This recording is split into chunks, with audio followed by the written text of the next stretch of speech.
We listen, but we cannot hear. We sense, but we cannot comprehend. We speculate, but we cannot prove. This is the story of Mark Robert Weiss.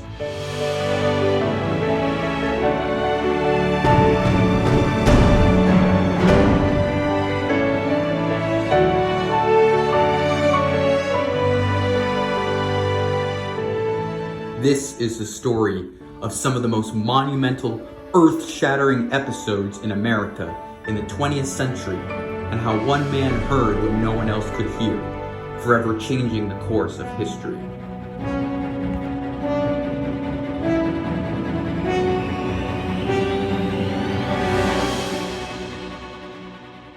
Based upon the work, were you able to reach a conclusion with any greater degree of certainty as to whether or not that shot did or did not occur? Yes, sir, we did.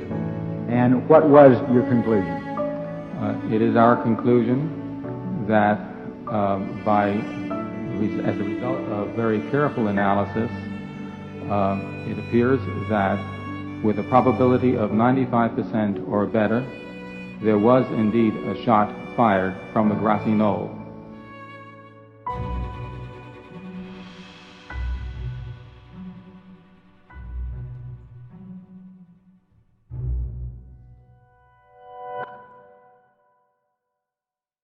Acoustics is the science of sound.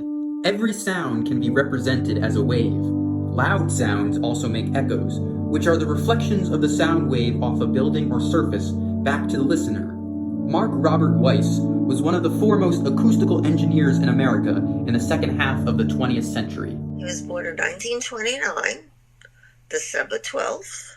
He was raised in Brooklyn. He was very smart. He was very musical. Always very musical, very imaginative, and had a wicked sense of humor. He was a really phenomenal listener, and he would, just sort of crack remarks here and there. They were always very funny and very witty. Now we'll let Bob say something. He always wanted to play that violin. I know he did. He was always into, that's, I think, where he got his love of acoustics and sound. He was just a help-it guy. I know in our whole building, whenever anybody had something that broke, it was, go to Bob. Bob will fix anything. He never thought around the world. He thought of the work only. That's how he did things. So my father was a perfectionist, right? A little bit intimidating. He composed in his head, like he would just have music come into his head that was just novel music. He had a lot of cool things in his office that were always fun to play with. Lots of model airplanes. My husband's name was Mark Robert Weiss, and he was known as Bob to his friends and family. And that was very important because when he became well-known and news reporters used to call, they'd ask for Mark Weiss, and my children used to say, my daddy is not home, because they knew that if they didn't ask for Bob, it was somebody who didn't know him. You had to know Bob.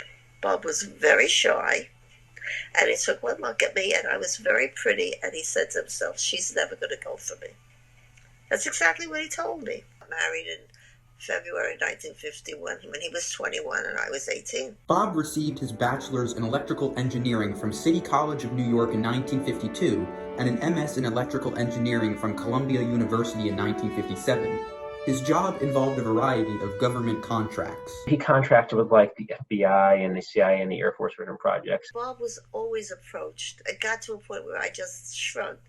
He always knew if something came up with a tape, didn't matter what, he was going to be approached. He was one of a team of 6 experts who analyzed tape recordings made by President Nixon, including the famous 18.5-minute gap that occurred during a June 1972 conversation between Nixon and his White House staff chief, 3 days after the Watergate break-in. When the Watergate tapes came up, and we were watching the news as we always did, and he looked at me and he said, oh my God. I said to him, what's the matter? And he said, There are only 5 people in this country who can examine those tapes, and I'm one of them. We had news reporters down in the lobby. We had FBI down in the lobby. We had not the tape. I thought it was the tape itself. We had a copy of the Buzz Gap tape in the house. He would joke about like having earned like his footnote in history. A decade after the Kennedy assassination, tape recordings were discovered that coincided with the tragic events in Dealey Plaza in Dallas 1963. These dictabelt recordings include a series of bursts that could be sounds of gunshots. Weiss was brought in to determine if one of these impulses came from the grassy knoll. If so, this would prove there was a conspiracy. Same thing with the Watergate tape. Dad, they're going to call you. Why did they call me? Because they're going to call you. They put out an array of 36 microphones along the motorcade route on Elm Street and Houston Street. And then they fired test shots from the book depository, 6th floor, and from the grassy knoll. He spent time down in Dealey Plaza. He had the map in his room.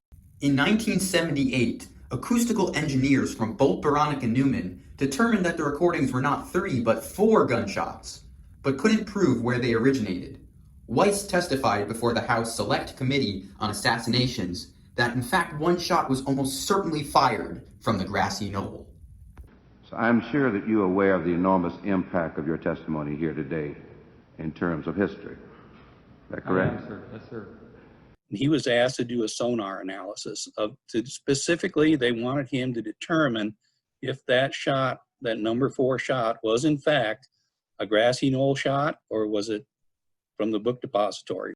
And he came to the conclusion, based on what they gave him, which was an open mic found on a motorcycle cop's vehicle, that the noise that was on that motorcycle mic, an extra bullet sound. He calculated how long the path of a gunshot coming from the grassy knoll, and from that he was able to identify which of the impulses in the test shot was an echo from the corner of the courthouse. Out of the 9 members on the committee, 5 of them voted for conspiracy. The other four didn't. After the HSCA hearings in December 1978, the prevailing opinion in the U.S. was that President Kennedy's death was the result of a conspiracy. This view changed quickly as both the government and individuals tried to rebut Weiss's analysis. After that, when somebody else came up with other information that he never had, he said, I was not given this information. If they had given me this information, I may have come up with a different answer, but they never gave it to me, and that's their problem to solve, not mine. Weiss was only given the Dictabelt 1 recordings of the grassy knoll shot. However, there is a second Dictabelt that many feel challenges the timeline of the alleged gunshots. I think he was very angry at the government, and I think he didn't want the publicity. So when he did the Kennedy tapes, the government gave him a set of information, and they came up with more evidence than they had given my father that refuted his findings. And he basically swore he was never going to work for the government again after that. Never like to talk about that situation. I think just overall, there was like a lot of shadiness, and he just wasn't happy about the whole thing. Well, I think that Weiss probably realized, number 1, hey, they didn't find anything wrong with my work. My work is correct. And number 2, the bogus reasons they came up for discrediting it were dishonest. And at that point, he probably just didn't want to get into it. I don't think he said this, but he said, maybe they didn't want to give me this information. If they had given it to him, he would have looked at it. Bob was a scientist. Whatever you gave him, he looked at. If he found something else, he would tell you. He didn't have any axe to grind. He just had information. He hated the publicity involved in it. He hated the conspiracy theorists who would call him. He would run away from home every anniversary of Kennedy's death. He wanted nothing to do with that anymore. Why didn't Weiss respond to the attacks on his JFK findings? One reason was that he was very shy and humble and didn't want publicity. Another reason was that he no longer wanted to be associated with the government that had turned on him. He devoted the rest of his life to teaching at Queens College in New York and to helping people. Queens College made him a professor, and they had money. These universities don't have money. He brought them money. He brought them contracts. He loved teaching. He loved it. He was an advisor to graduate students. Had a mean bone in his body. He was very sincere, sometimes too sincere, I think at times for his own good. He was a genuinely humble person. You know, by the time he was older, he knew his worth. So it's not that he didn't think much of himself, he just didn't think of himself much. Office when before he was retired, he would show me these videos of people that were hard of hearing. He was developing something with color, and colors would help somebody deaf who was watching a video understand what the person was saying. He was hired to improve hearing aids, which he did. It was just one of the things he did. He wasn't thinking of it's necessarily, I know someone who's deaf, I will do this, it should help somebody. Developed some of the acoustics when they were doing the architecture for some of the places where live music is all over the city. He would sometimes he would get hired and he would tell them how good the acoustics were. But he was like the kind of guy who, he never took himself too seriously, but he was a serious person. He was very listener. He had a great sense of humor. He always taught me that, you know, during the hardest moments in life, like the best way to get through it was to just, you know, find the silver lining and humor in the moment. He always had a very silly grin on his face about things when he was amused. And I cannot imitate it. I wish I could, but it was this grin that was like, I can't do it. But it was the cutest thing in the world, and it was very, very funny. The doctor said to him, "You have Alzheimer's disease," because it showed up on his brain. And he looked at the doctor and he said, "You're crazy. There's nothing wrong with me." That was his attitude. There's nothing wrong with me. He was beginning to accept what was wrong with him. And he looked at me, he said, "I can't do this anymore." He couldn't get up, he couldn't move, he was in pain. And I called the doctor, and the doctor said to me, "Take him to the hospital." The doctor thought he was getting pneumonia because his back hurt. You know, otherwise he was walking, he was doing everything. And we went to the hospital, and they made me leave him. I was gone half an hour, and they called me to say he died. He must have had a heart attack. He was having trouble breathing.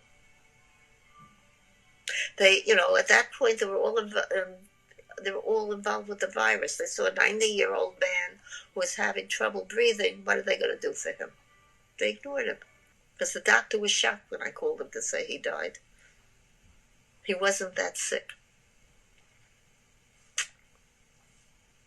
But he was better off, I guess, because he saw himself falling apart. You know, if you could see yourself losing your marbles, you would get scared and say, "I don't want to do that either."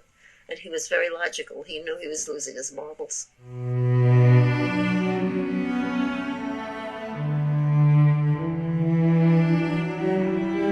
said to me something along the lines of, you know, if everyone just made it a point to leave the world as a tiny bit better than they found it, you know, we would live in a profoundly different world. I remember him telling me that life is like, can be really exciting. So yeah, it has its hard moments, but like, it's like an extraordinary journey is what he would probably say. Making sure you have a strong sense of humor to support you through hard times would definitely be a thing that I would carry on from his legacy. But he still played the harmonica up until the last, I want to say the last month of his life, he played that harmonica. That's what kept him going. He would contribute to God knows what, you know, to the world. It was his little contribution. He wasn't going to change anything. The world has to accept what he did and somehow apply it. He had a wonderful life, and he took care of his family. And you really can't ask for more than that.